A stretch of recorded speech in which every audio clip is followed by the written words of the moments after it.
Okay, so we will make a video, and in this video, we will show you how we will configure the network without any Wi-Fi. And what you need to do is to prepare for two phones. And for the phone A, and we use this phone to provide a network. That means we need to turn on the personal hotspot.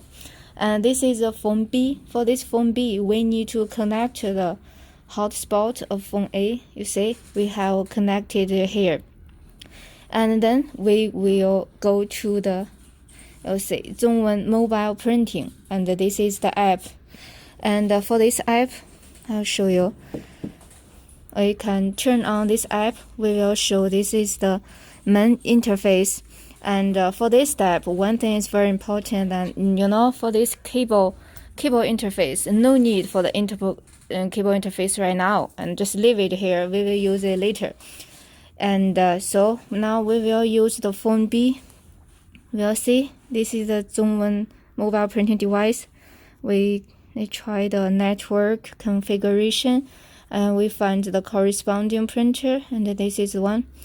And next one we'll see. These are 3 ways. And first we will try the Wi-Fi configuration, and click next.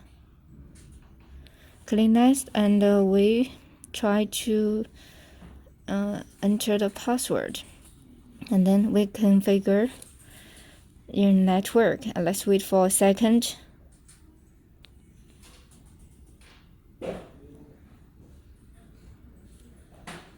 Okay, and then this configuration is done. Now let's move to the let's move to the next step. For next step, see, we find out this printer.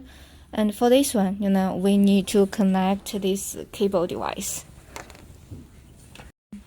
Okay, so we need to connect this cable interface and with the printer.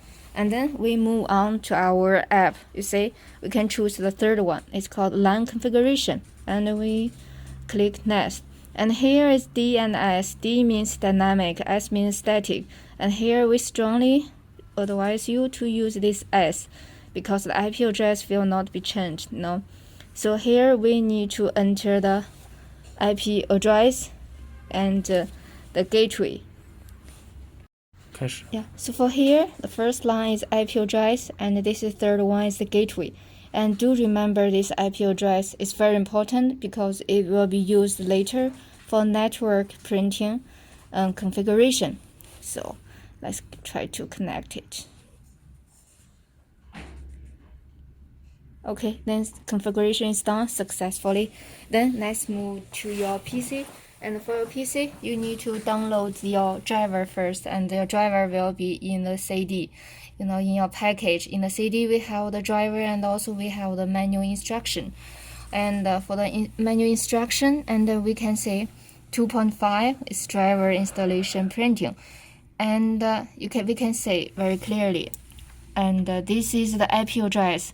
This IP address must be the same with the IP address in your phone we mentioned just now. And so next step, we can follow it here step by step. It's really in very detail. And then after you finish all of these steps, then it's finished. That means your computer, your PC has been configured with LAN configuration, with LAN network. So that is all for this video.